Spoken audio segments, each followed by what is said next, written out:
the summary of the book Wellness Revolution, written by Paul Zahn-Pelzer, financial advisor of USA 2 times in the past, and he is also an economist. So let's start the book.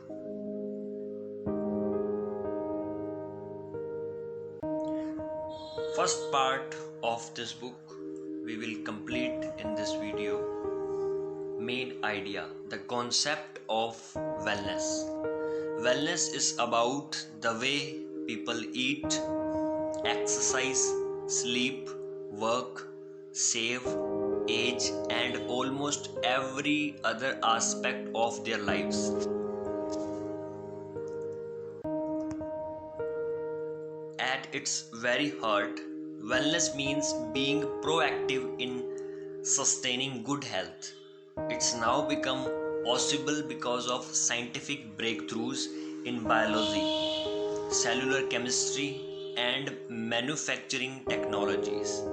And while it's already big, the wellness industry as a whole is just embarking on an explosive growth period which will play out over the next 10 years. The concept of wellness. Traditional healthcare means reactive and treating the symptoms of specific disease. And what about wellness industry? That means you are proactive and preventing the problems to be happen. Supporting ideas. Wellness as an industry did not even exist at economically significant levels 2 or 3 decades ago. Today, however, wellness has grown rapidly on the strength of business enterprises offering these products and services. Vitamins and herbs, nutritional supplements, cosmetic, plastic surgery. Just wait. Discretionary eyesight enhancement surgery, especially LASIK and radial keratotomy, cosmetic dermatology, genetic engineering, especially baby sex selection and fertility enhancement, cosmetic and reconstructive dentistry like caps, implants, etc. Preventive medicine, medical savings accounts, health insurance geared to wellness expenditure, fitness clubs and personal trainers, fitness and athletic equipment, voluntary medications like Viagra for impotence and Rogaine for male hair regrowth, health food products, health food restaurants, weight loss products. The wellness revolution was actually started by J.I. Rodale, the founder of Rodale Press, which today publishes Prevention Magazine, Men's Health and Runner's World. In the late 1950s, Rodale published 2 books, How to Eat for a Healthy Heart and This Space is Not Killing Us, which advocated exercise and reducing intake of red meat and dairy products. For more than 20 years, the Federal Trade Commission attempted to stop Rodale publishing his books, but Rodale persisted. Today, Prevention Magazine has over 12 million readers, and Rodale Press has grown to become the largest health-oriented publisher in the world, with more than 100 new books being released each year. The wellness industry is poised for rapid growth in the next decade because it has the same 5 characteristics that have marked successful consumer products like automobiles and personal computers. The first one is affordability. At one time, the only way to get fresh, healthy, low-fat food was to make it yourself. Today, Healthy food is available in restaurants and supermarkets. Similarly, personal trainers can now be hired by the hour, and the range of nutritional products available is staggering. Second, legs. Wellness products sell themselves rather than requiring ongoing promotion. Every time some wellness consumer does something impressive or even looks young, all their friends and associates want to know what they are doing right.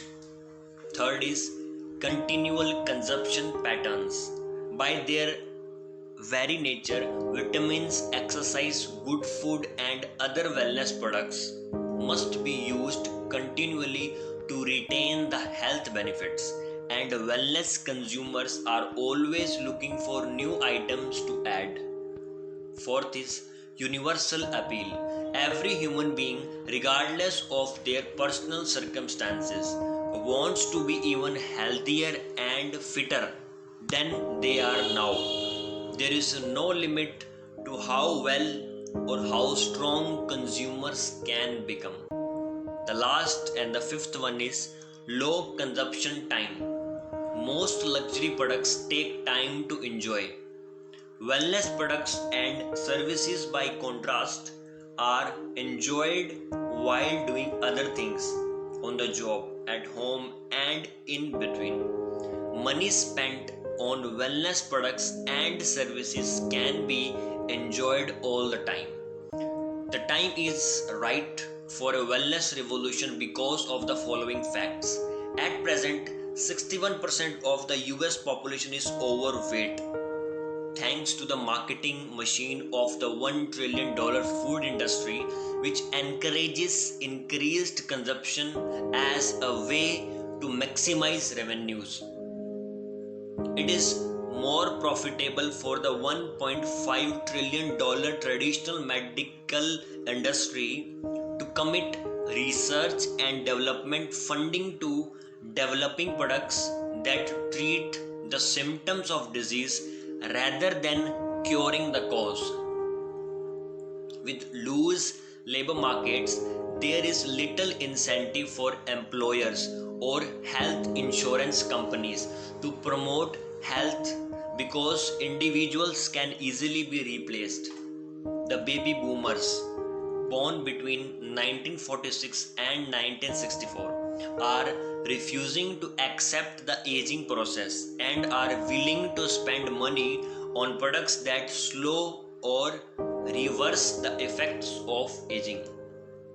With biotechnology advances such as the mapping of the human genome, hundreds, if not thousands, of wellness based products will come out of the laboratory in the next 10 years, generating a huge amount of public awareness of wellness products and services. More people have discretionary income which they are willing to commit to high quality products rather than subsistence level products.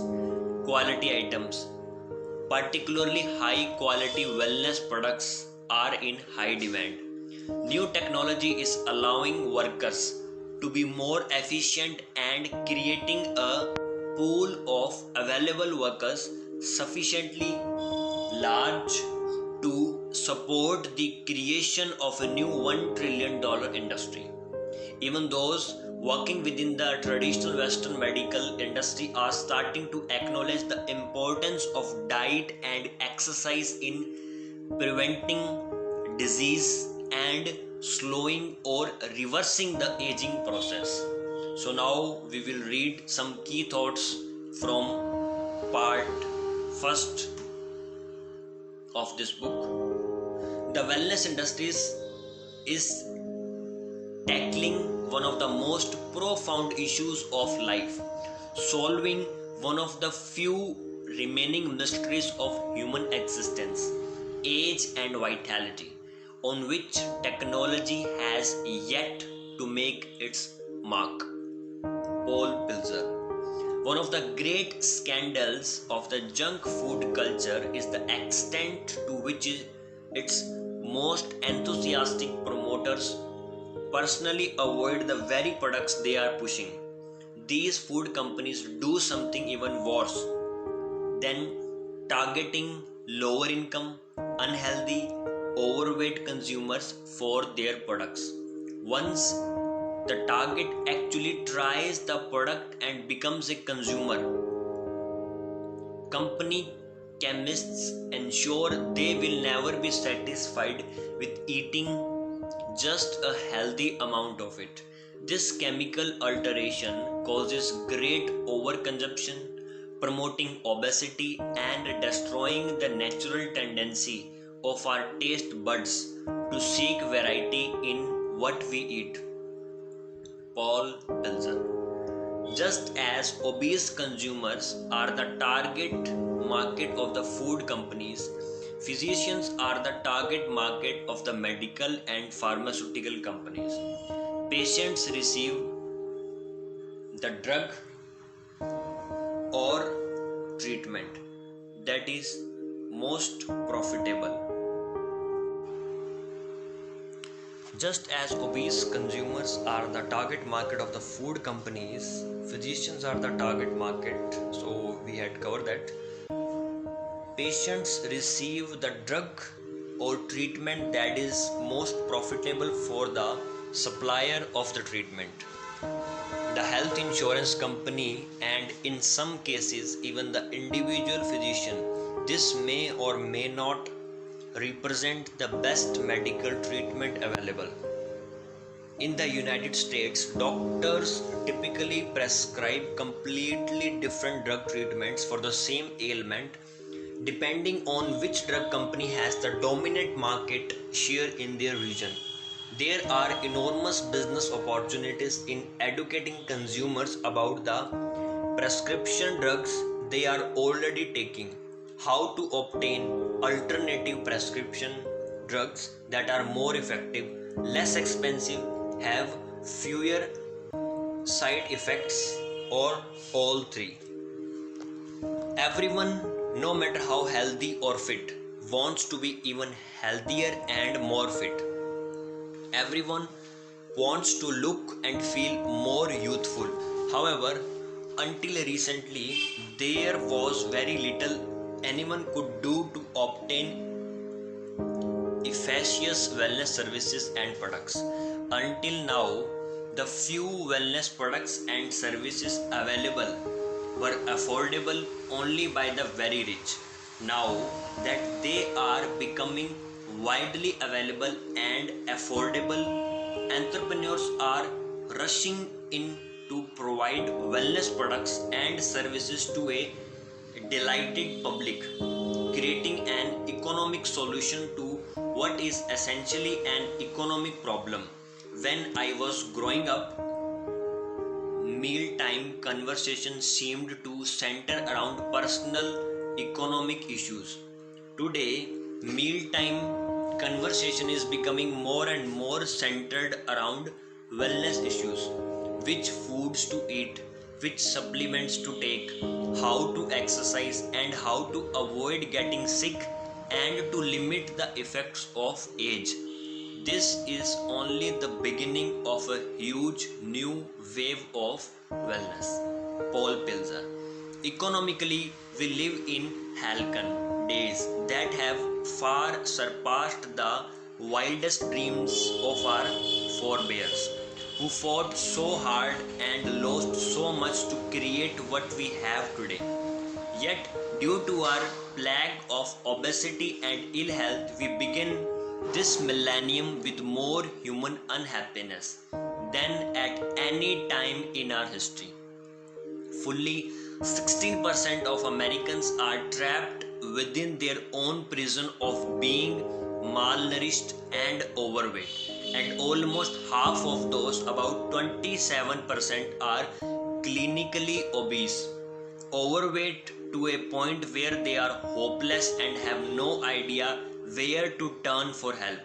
These Americans are malnourished to the point where they live with constant headaches, body pain, stomach distress, heartburn, fatigue, arthritis, and hundreds of other ailments that medicine wrongly tells them to accept as symptoms of advancing age.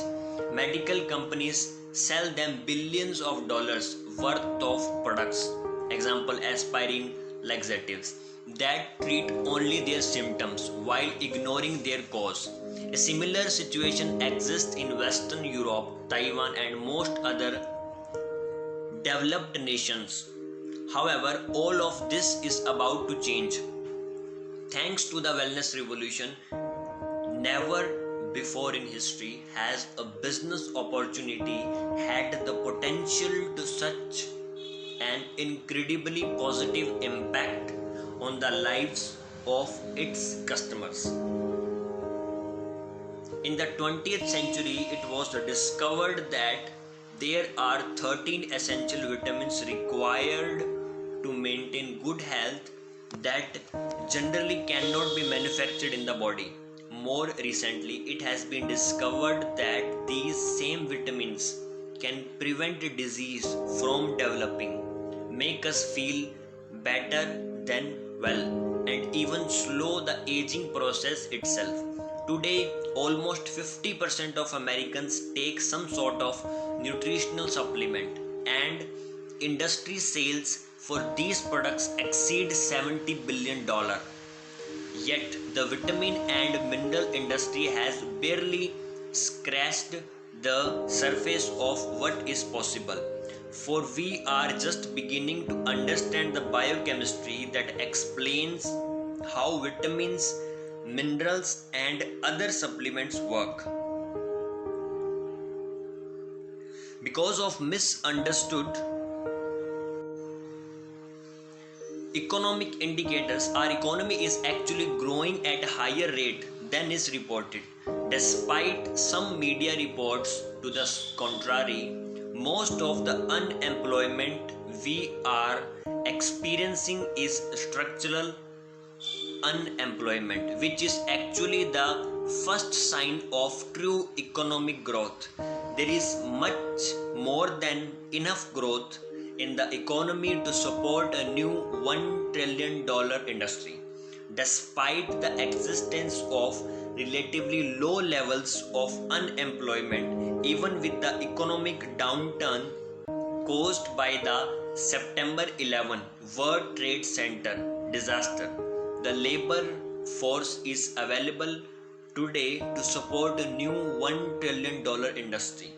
The wellness industry is poised to become the next $1 trillion sector of our economy because everyone, no matter how fit or how healthy they are, wants to be more healthy and more fit. One of the simplest wellness business opportunities is providing consumers with clean, healthy water at convenient times and locations throughout their day. Many people think of Henry Ford as the inventor of the automobile in 1908 with his Model T.